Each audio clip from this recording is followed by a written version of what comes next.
The controversial crypto bill in the US, the Clarity Act, likely won't be approved anytime soon despite pressure from financial giants like BlackRock and Franklin Templeton. The headlines around this regulatory framework pushed the crypto market deep into the red today and burned hundreds of thousands of traders. Stick around to find out what exactly happened, why another crash might hit later this week, and what strategy did. Smash those likes and comments just to show you're cool and generous people, and let's get into it. The first big story today comes from Washington, where the US Senate has officially put the Clarity Act on hold. According to the latest information, the bill simply won't be reviewed anytime soon because the Senate is overwhelmed with other priorities: budget negotiations, internal political disputes, and several urgent legislative tasks that pushed crypto regulation further down the schedule. This is bad news for the industry because the Clarity Act was supposed to clarify which regulator oversees different digital assets and finally end the foggy environment where companies don't know if they'll get a letter from the SEC tomorrow. The delay means more months of uncertainty, less institutional interest, and more pressure on exchanges that operate right on the edge of regulatory interpretation. This uncertainty is one of the main reasons crypto turned red today. Bitcoin dropped to $63,000, Ethereum slid to $1,850, and P network in Shiba Inu fell around 10% on the day. Total market cap slipped below $2.25 trillion and liquidations hit roughly $700 million, with long positions taking the biggest hit. Nearly 140,000 traders were wiped out in the last 24 hours, and the largest single liquidation happened on Hyperliquid, almost $25 million. The Clarity Act remains a hot topic, so we're staying on it for a few more minutes to break it down completely. What's interesting is that many financial giants who have entered the crypto industry in one form or another are lobbying hard for the bill to finally pass. BlackRock, the largest asset manager on the planet, publicly backed the bill, saying that without clear rules, the US risks falling behind in the global race for tokenization and digital financial products. Their analysts believe the Clarity Act is the key to the next phase of programmable money, a concept Tom Lee describes as a revolution comparable to the rise of online banking. For BlackRock, this isn't theory, it's business strategy. They are already building infrastructure for tokenized assets and need a law that gives them the green light to scale it. Franklin Templeton, another century-old giant, also voiced strong support. They are one of the few traditional financial institutions that actually use blockchain in production.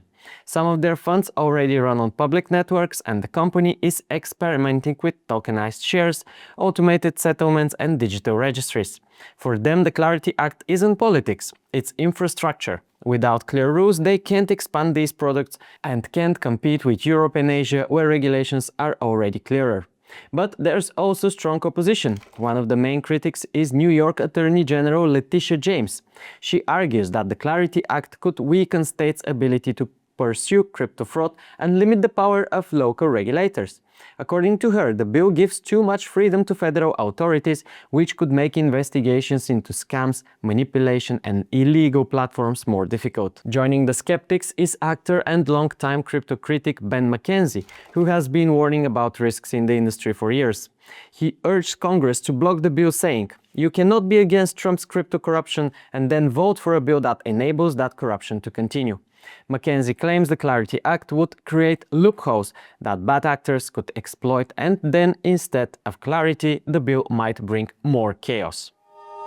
Bitcoin continued downward, and analysts on X warned that another drop could hit later this week. The reason is the upcoming Federal Reserve meeting. Even though the US Central Bank now has a new chair replacing Jerome Powell, who wasn't exactly loved by the crypto community, chances of a rate cut look minimal. Most likely the rate will stay unchanged. Many people on X pointed out that after every Fed meeting this year, Bitcoin has seen a sharp decline, which should serve as a warning that something similar might happen after tomorrow's meeting. And of course, you know the prevailing belief that the bear cycle will supposedly last all summer, and based on the halving model, bulls should take over around October-November, but who knows, we'll see. We are wrapping up today's episode with Strategy. The biggest corporate Bitcoin holder in the world once again did not increase its crypto holdings yesterday. Instead, it expanded its cash reserves by an additional $525 million. The company holds nearly 844,000 coins worth over $53 billion at current prices. Sounds impressive, but in reality the firm is sitting on tens of billions in unrealized losses due to Bitcoin's recent price drop. Meanwhile, the panic around strategy selling part of its Bitcoin earlier this year is finally fading. The coins were supposedly sold as part of an internal technical process, not because the company no longer believed in its model. But that was enough to shake the market hard. A few weeks ago, CEO Fonkle said that new Bitcoin purchases will resume once STRC stock reaches the required level of $100. In late June, the shares fell to a dangerous $74, but since then they've steadily recovered to around $90 today.